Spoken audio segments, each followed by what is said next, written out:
Dear student, welcome back to my YouTube channel learning zone. मेरी video में बहुत सारे बच्चे कमेंट्स कर रहे थे कर सर क्लास 7 की जो न्यू बुक है उसकी एक्सरसाइज 5.4 को सॉल्व करके दें।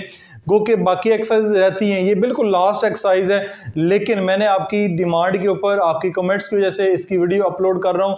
एक्सरसाइज 5.4 एक नया कॉन्सेप्ट है बच्चों के लिए भी और ख़ास तौर पे टीचर्स के लिए भी।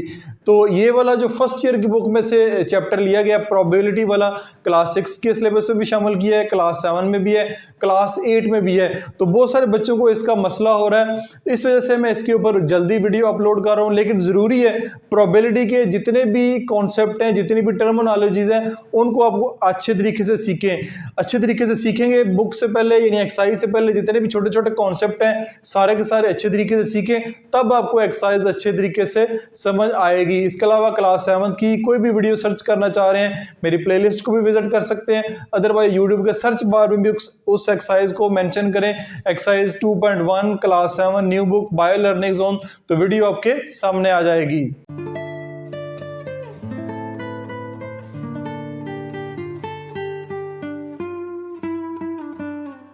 डियर स्टूडेंट, जैसा कि आप जानते हैं कि एक्सरसाइज 5.4 प्रोबेबिलिटी के जितने भी बेसिक कॉन्सेप्ट हैं इसके ऊपर एक डिटेल वीडियो मैं आपके साथ शेयर कर चुका हूं। वो वाले जो कॉन्सेप्ट हैं, अभी हम जो पेज 196 के ऊपर हैं, इससे पहले जितने भी इसके बेसिक कॉन्सेप्ट हैं, प्रोबेबिलिटी के जितने फार्मूले आपने स्टडी किए हैं, टाइप्स ऑफ इवेंट हैं और जितने भी बेसिक टर्म्स हैं वो इस यूनिट के अंदर हमने स्टडी की हैं प्रोबेबिलिटी की, उनके ऊपर मैं एक डिटेल वीडियो आपके साथ शेयर कर चुका हूँ। उम्मीद है कि आप इस वीडियो को एंजॉय किया होगा और बेसिक जो चीज़ें हैं प्रोबेबिलिटी की वो आपको समझ आ गई होंगी। आगे नेक्स्ट हमारे पास एक्सरसाइज है 5.4। इस एक्सरसाइज को सॉल्व करने से पहले मैं ज़रूरी समझता हूँ कि आपके लिए ये जो एग्जाम्पल्स हैं इस एक्सरसाइज में को सॉल्व करने से पहले जो 3 एग्जांपल्स दी गई हैं उनको भी आप एक दफ़ा अच्छे तरीके से सीख लें, क्योंकि बेसिक कॉन्सेप्ट साथ आप एग्जांपल भी कर लेंगे तो एक्सरसाइज को हल करना हमारे लिए फिर काफ़ी आसान हो जाएगा। सबसे पहले देखें, एग्जांपल नंबर 1 है, 2 fair coins are tossed. What is the probability of getting 2 heads? Also find the complement of this event. Question को समझे। 2 फेयर कॉइन्स, फेयर कॉइन से मुराद है जब भी आप कॉइन्स को ऊपर फेंकते हैं तो उसमें कोई 2 नंबर ही नहीं करनी है आपने, जैसे क्रिकेट मैच में टॉस करते हुए करते हैं आप लोग, आपने ऐसे फेंकने हैं ऊपर जिसमें कोई 2 नंबर ही ना हो। उसमें आपने बताना what is the probability of getting 2 head. 2 coin को फेंकेंगे हम, तो 2 कॉइन को फेंकने से हमारे पास जो प्रोबेबिलिटी आएगी कि दोनों कॉइन्स में हेड ही आए। Also find the complement of this event, इस इवेंट का कॉम्प्लीमेंट भी फाइंड करना है। ये था क्वेश्चन। क्वेश्चन को समझ लिया, आगे चलते हैं। Solution, when 2 fair coins are tossed the sample space will be, यानी कि ये आपके पास 2 कॉइन है, इनकी आपको डायग्राम भी देगी है, फर्स्ट कॉइन की हेड और फर्स्ट कॉइन की टेल। ठीक है, ये फर्स्ट कॉइन की हेड, फर्स्ट कॉइन की टेल, सेकंड हेड की हेड, सेकंड हेड की टेल। ये क्या होगा, पॉसिबल चांस है कि दोनों की हेड आ जाए, दोनों की हेड आ जाए। पॉसिबल चांस है कि पहले कॉइन की हेड आएगी, दूसरे कॉइन की टेल आएगी। उसके अलावा यह चांस है कि पहले कॉइन की टेल आएगी, दूसरे कॉइन की हेड आएगी, या दोनों की टेल आएगी। यही 4 पॉसिबल चांस है, इसके अलावा कोई और चांस नहीं है। तो ये डायग्राम दी गई है, अब इसको समझते हैं। सैंपल स्पेस क्या बनेगी, ठीक है, सैंपल स्पेस ये हमारे पास है, ब्रैकेट्स के अंदर लिखना है। या दोनों हेड हो सकते हैं, या एक हेड और एक टेल हो सकती है, या पहले नंबर पे टेल आएगी, दूसरे नंबर पे हेड आएगा, या दोनों की हेड, जो दोनों कॉइन है उनकी टेल आएगी। तो नंबर ऑफ सैंपल स्पेस आपके पास बनेगी 4। ठीक हो गया। अब लेट, हमारा क्वेश्चन क्या है, हमारा क्वेश्चन क्या है, what is the probability of getting 2 heads. Probability क्या है, 2 हेड आने की। Let E be the event of getting 2 heads. Let see, हमारे पास जो इवेंट है उसको इवेंट है 2 प्रोबेबिलिटी का, उसको ई से डोनेट करते हैं, ई। ठीक है, ये इवेंट है तो ब्रैकेट के अंदर लिखते हैं हेड और हेड। ये सैंपल स्पेस और पीछे आपने ये सैंपल स्पेस और इवेंट के बारे में आपने इससे पहले मैंने डिटेल से बताया कि इवेंट, सैंपल स्पेस ये है कि जितने भी पॉसिबल आउटकम्स हैं वो पॉसिबल आउटकम्स हैं वो आपकी कहलाएंगी सैंपल स्पेस। और इवेंट, इवेंट हम जो चाह रहे हैं वो चाह रहे हैं दोनों दफ़ा हेड आए, तो ये दोनों हेड लिखे हुए हैं। नंबर ऑफ इवेंट जो है वो 1 है, नंबर ऑफ इवेंट जो है 1 है। अब प्रोबेबिलिटी ऑफ इवेंट फाइंड करना है। ठीक है, what is the probability of getting 2 head, यानी कि 2 हेड्स एक इवेंट है, इसकी प्रोबेबिलिटी फाइंड करना चाह रहे हैं। तो प्रोबेबिलिटी ऑफ इवेंट, ये लिखा हुआ प्रोबेबिलिटी ऑफ इवेंट का फार्मूला है number of events, number of events divided by number of sample space, number of events divided by number of sample space, number of event जो 1 है, number of sample space है 4 है total, ये देखें number of sample space 4 है, तो 1/4 इसको divide करेंगे, नम 1/4 आ जाएगा। ये पहले सवाल का जवाब है, what is the probability of getting 2 heads. उसके बाद also find the complement of this event, इस इवेंट का कॉम्प्लीमेंट भी फाइंड करना है। कॉम्प्लीमेंट क्या होता है, जैसे सेट्स में पढ़ा हमने, यूनिवर्सल सेट में से उस सेट को माइनस कर दें तो कॉम्प्लीमेंट आ जाता है। ये आएगा probability of complement of event, ये ई के ऊपर जो साइन लगा हुआ है ये सी भी लगाया जा सकता है या ये भी लगाया जा सकता है। प्रोबेबिलिटी ऑफ कॉम्प्लीमेंट इवेंट वो होता है 1 माइनस प्रोबेबिलिटी ऑफ इवेंट को, प्रोबेबिलिटी ऑफ इवेंट को 1 में से माइनस कर दें, 1 माइनस 1/4 कर दें। ये फार्मूला भी हमने पीछे स्टडी किया है, ये फार्मूला इस पेज के ऊपर है, फार्मूला हमने स्टडी किया है। तो 1 माइनस 1/4, ये नीचे इधर 1 लगा लें, डिनोमिनेटर सेम करें, 4 1 ज़र 4, तो ऊपर 4 1 ज़र 4, 4 माइनस 1 3/4 आ जाएगा। तो हेंस प्रोबेबिलिटी ऑफ इवेंट जो है वो 1/4 है and probability of complement event जो है वो 3/4 है। तो ये आपकी एग्जाम्पल नंबर जो 1 है वो कंप्लीट सॉल्व हो गई है। अच्छा जी, कुछ बातें हैं सीखने वाली, वो ज़रा सीख लें। Skill to practise, can you find out the total number of possible outcomes when 3 coins are tossed. अगर ये तो हमने 2 कॉइन्स की बात की, अगर 3 कॉइन्स की बात करें तो नंबर ऑफ जो पॉसिबल आउटकम्स है वो कितनी होंगी। रिमेंबर ये लिखा, उसका जवाब भी है, to know the possible outcome of an experiment we can use the following formula. ये फार्मूला आपने यूज़ करना है, टोटल पॉसिबल आउटकम्स की power number of experience, number of experience, तो टोटल पॉसिबल आउटकम 2, ठीक है, 2 कॉइन्स हैं, 2 की पावर 2 कर दें तो 4 हो जाएगा। व्हेन 2 कॉइन्स आर टॉस्ड, जब 3 कॉइन की बात करेंगे तो टोटल पॉसिबल आउटकम 2 है, ठीक है। टोटल पॉसिबल आउटकम ये है कि जब भी एक कॉइन का टॉस अप करेंगे, ऊपर फेंकेंगे, 2 पॉसिबल आउटकम है, या हेड आएगी या टेल आएगी, ठीक है, तो 2 ये हो गया। तो नंबर ऑफ एक्सपीरियंस या टोटल कितने कॉइन है वो है 3, 2 की पावर 3 इज इक्वल टू 8 हो जाएगा। जब 3 कॉइन ऊपर फेंकेंगे तो उसका जो पॉसिबल आउटकम्स आएंगी वो जो है वो 8 आएंगी। ये आप इसको भी याद रख लें, ये भी आपके लिए काफ़ी हेल्पफुल होगा। एग्जाम्पल नंबर 2 की तरफ चलते हैं। वो जी हमारे, if Ahmed roll 2 fair dices find the probability of getting. Ahmed के पास 2 roll 2 fair dices, fair dices मराद है लूडो के जो 2 दाने हैं उनको ऊपर फेंक दो, तो प्रोबेबिलिटी फाइंड करनी है। 5 पार्ट हैं इसके। Odd number on both dices, number of जो ऑड हैं वो दोनों डाइसिस पे आने चाहिए। No odd number on both dices, दोनों डाइसिस हैं उनके ऊपर ऑड नंबर बिल्कुल नहीं होना चाहिए। Odd number on the first dice, पहले के ऊपर ऑड डाइस हो, और इवन नंबर जो है वो दूसरे की, एक पहले का इवन ऑड हो, दूसरे का इवन हो। At least the number 4 on the first dice, पहले जो लूडो का दाना है उसके ऊपर कम से कम 4 नंबर हो, इससे ज़्यादा भी हो सकता है। And the number 6 on the second dice, और दूसरे पे हर सूरत 6 आना चाहिए। Find the complement of the event part 4, part 4 का जो है कॉम्प्लीमेंट भी फाइंड करना है, ठीक है। क्वेश्चन आपको बड़ा अजीबोगरीब लग रहा हो तो पहले तो आ जाए इधर इस टेबल के ऊपर। ये है पहला दाना, लूडो का पहला दाना, उसके 1 2 3 4 5 6 लिखे हुए हैं। ये लूडो का दूसरा दाना, 1 2 3 4 5 6, पहली दफ़ा उछालेंगे दोनों का 1 1 आ सकता है, ठीक है, दोनों का 1 1 आ सकता है। दूसरी दफ़ा उछालेंगे पहले का 1 आ सकता है, दूसरे का 2 आ सकता है। तीसरी दफ़ा उछालेंगे पहले का 1 आ सकता है, फिर 3 आ सकता है। यानी पहली दफ़ा आपको सारे 1 1 दिए गए हैं, पहले का 1 होगा, बाकी 1 2 3 4 5 6 हो सकता है। फिर इस तरह नंबर 2 के ऊपर दूसरे का हर दफ़ा जो 2 आएगा साथ पहले का 1 2 3 4 5 6 होता रहेगा। इसी तरह ये सवाल लिखा हुआ है यहाँ पे, जो सेकंड डाइस है उसका, जो पहला डाइस है दाना है उसका 6 आएगा, बाकी का 1 2 3 4 5 6 आता जाएगा। ये टेबल पूरा बना के लिखा हुआ है। Number of sample space, number of जो पॉसिबल जो इसकी आउटकम्स है सैंपल स्पेस है वो 36 हैं। कैसे 36 हैं, 2 ही लूडो के दाने, ठीक है, 2 लूडो के दाने, उनकी जो पॉसिबल आउटकम है वो 6 है।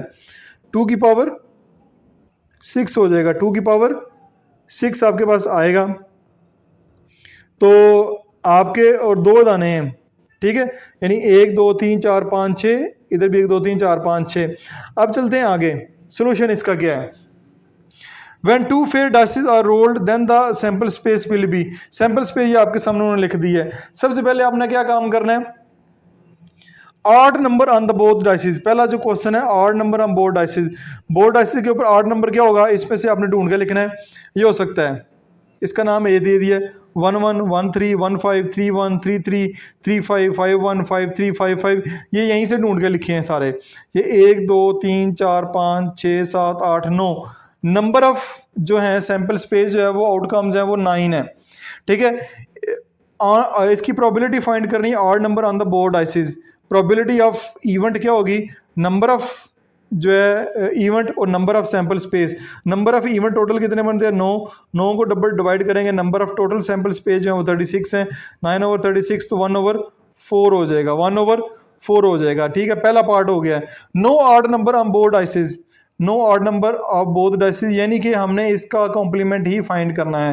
पहले पार्ट में यह था कि दोनों डाइसिस में, दोनों दानों में के ऊपर जो है वो ऑड नंबर आना चाहिए। अब यहाँ पे क्या है कि दोनों दानों में ऑड नंबर ना हो, तो let A complement be the event of not getting odd number on both dices. दोनों लूडो के दाने पर ना हो, तो जो दोनों लूडो के दाने के ऊपर ऑड नंबर है इसको 1 में से माइनस कर दें। ये होगा P probability of A complement is equal to 1 minus probability of A. तो ये इसको सॉल्व करेंगे, 1 माइनस 1/4 को सॉल्व करेंगे तो 3/4 आ जाएगा। ठीक है, तो ये आपका पार्ट 2 भी यहाँ पे मुकम्मल हो गया है।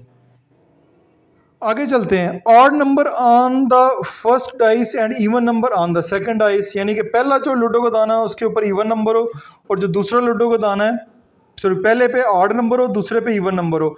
लेट बी द इवेंट, इस इवेंट का नाम बी रख दिया। आप getting odd number on first ludo का दाना first dice and even number on the second dice. इसका जो सैंपल स्पेस बनेगी वो ये है, पहले पे सब पे देख लें आप ऑड नंबर है, सेकंड पे सब पे आपको इवन नंबर नजर आएगा। तो ये 1 2 3 4 5 6 7 8 9 बनते हैं। नंबर ऑफ जो सैंपल स्पेस बनते हैं वो 9 बनते हैं। प्रोबेबिलिटी ऑफ इवेंट बी, इसकी प्रोबेबिलिटी फाइंड करनी है। नंबर ऑफ जो इवेंट है, number of event divided by number of sample space. Samples के जो स्पेस है वो 36 ही बनती है, 9/36 तो 1/4 ही इसका भी आंसर आएगा। पार्ट 4 की तरफ चलते हैं। At least the number 4 on the first diet, ludo के पहले दाने के ऊपर नंबर 4, कम से कम नंबर 4 हो, ज़्यादा भी हो सकता है। And the number 6 on the second dice, दूसरे लूडो के दाने पे नंबर 6 होना चाहिए। ये है जी आपके पास, इसका नाम सी रखा है। 4 5 6 4 5 6, देखिए फर्स्ट के ऊपर एटलीस्ट 4 है, 4 से ज़्यादा भी है, बाकी दोनों के ऊपर 6 6 है। तो नंबर ऑफ जो इवेंट है वो बन रहे हैं। ठीक है, नंबर ऑफ सैंपल स्पेस कह रहे हैं, नंबर ऑफ इवेंट कह रहे हैं, वो है आपके पास 3। तो प्रोबेबिलिटी ऑफ सी यानी प्रोबेबिलिटी ऑफ इवेंट फाइंड करनी है। Number of event divided by number of sample space, ये 3 है, 3 को 36 पे डिवाइड करेंगे तो 1/12 आ जाएगा। तो ये पार्ट 4 हो गया। पार्ट 4 ही की हमने कॉम्प्लीमेंट भी फाइंड करना है। Find the complement of the event in part 4, part 4 का कॉम्प्लीमेंट फाइंड करना है। लेट, ये देखिए C complement be the complement of event C. तो प्रोबेबिलिटी क्या है इसकी 1/12 तो प्रोबेबिलिटी है इसको 1 में से माइनस कर दें। 1 में से माइनस करेंगे, ये सारा माइनस हुआ है तो 11/12 जो है वो कॉम्प्लीमेंट ऑफ द इवेंट आ जाएगा। इस इवेंट का कॉम्प्लीमेंट जो है वो 11/12 होगा। तो ये आपकी जो एग्जाम्पल नंबर 2 है वो भी सॉल्व हो गई है। नेक्स्ट हम एग्जाम्पल नंबर 3 की तरफ चलते हैं। An urn an contains 10 blue card, कोई एक चीज़ है जिसकी मुझे समझ नहीं है कि URN से क्या बनाता है, कोई स्पेलिंग मिस्टेक है या यही वर्ड है। इसमें 10 ब्लू कार्ड हैं, 8 ग्रीन कार्ड हैं और 12 येलो कार्ड हैं। ठीक है, कोई एक पैकेट है जिसके अंदर 10 ब्लू कार्ड हैं, 8 ग्रीन कार्ड है एंड 12 येलो कार्ड है। A card is chosen at random from the URN, यानी कि वर्ड तो स्पेलिंग तो ठीक है, यानी कि ठीक है यहाँ भी वही है यहाँ भी वही है। इसमें से कुछ रैंडमली कार्ड पिक करने हैं। What is the probability of choosing, card को जो प्रोबेबिलिटी क्या होगी ब्लू कार्ड को चूज़ करने की, ग्रीन कार्ड की, not blue card, yellow card, not yellow card, इनकी प्रोबेबिलिटी फाइंड करनी है। कार्ड की तादाद यहाँ पे दी हुई है। सबसे पहले टोटल नंबर ऑफ कार्ड्स कितने हैं, टोटल नंबर ऑफ कार्ड 10 10 + 8 + 12, तो टोटल मिला के ये 20 लिखे हुए हैं, ये 30 बनते हैं। टोटल कार्ड जो है वो 30 हैं। तो आपने प्रोबेबिलिटी फाइंड करनी है सबसे पहले ब्लू कार्ड की। ब्लू को P से जाहिर करेंगे सबसे पहले, यानी P से मुराद है sorry probability of blue card. Let A be the event of choosing blue card, इस जो कार्ड है उसका जो इवेंट है उसको A से डिनोट करेंगे। ब्लू कार्ड के टोटल कितने हैं 10, वो लिखे हुए हैं। नंबर ऑफ जो है वो इवेंट कितने होंगे, वो होंगे 10, यानी 10 कार्ड है ना, तो 10 दफ़े पिक हो सकता है। टोटल नंबर ऑफ कार्ड्स कितने हैं? Total number of cards, number of sample space कितनी है? 30 में से पिक करना है। तो 30 में से पिक करना है, प्रोबेबिलिटी ऑफ जो है वो ब्लू कार्ड ये होगा कि number of event divided by number of sample space, 10/30, 0 से कट गया तो 1/30 आ जाएगा। इस तरह ग्रीन कार्ड की पिक करना चाह रहे हैं इसको, ग्रीन कार्ड टोटल कितने हैं? 8। नंबर ऑफ प्रोबेबिलिटी जो है नंबर ऑफ इवेंट बनेगी वो 8 बनेगी। टोटल नंबर ऑफ कार्ड कितने हैं? अगेन 30 है। तो प्रोबेबिलिटी ऑफ बी वो होगा number of event divided by number of sample space, 8/30। तो इसको कटिंग करेंगे तो 4/15 आपके पास आ जाएगा। नेक्स्ट है हमारे पास कि प्रोबेबिलिटी फाइंड करिए not blue card, not blue card ना हो, बाकी जो मर्जी हो जाए। Let A complement be the event of choosing not blue card. तो probability of A complement 1 minus probability of A, probability of के अभी फाइंड की है ब्लू कार्ड की 1/3 है। 1/3 को 1 में से माइनस कर दें, वो 1 में से सारा माइनस किया हुआ है, ये 2/3 आएगी। Probability of not choosing blue card की जो प्रोबेबिलिटी है वो 2/3 होगी। तो ये 3 पार्ट इस पेज के ऊपर थे वो हमने सॉल्व कर लिए हैं। अच्छा जी, प्रोबेबिलिटी ऑफ येलो कार्ड ये फाइंड करनी है। Let C be the event of choosing yellow card.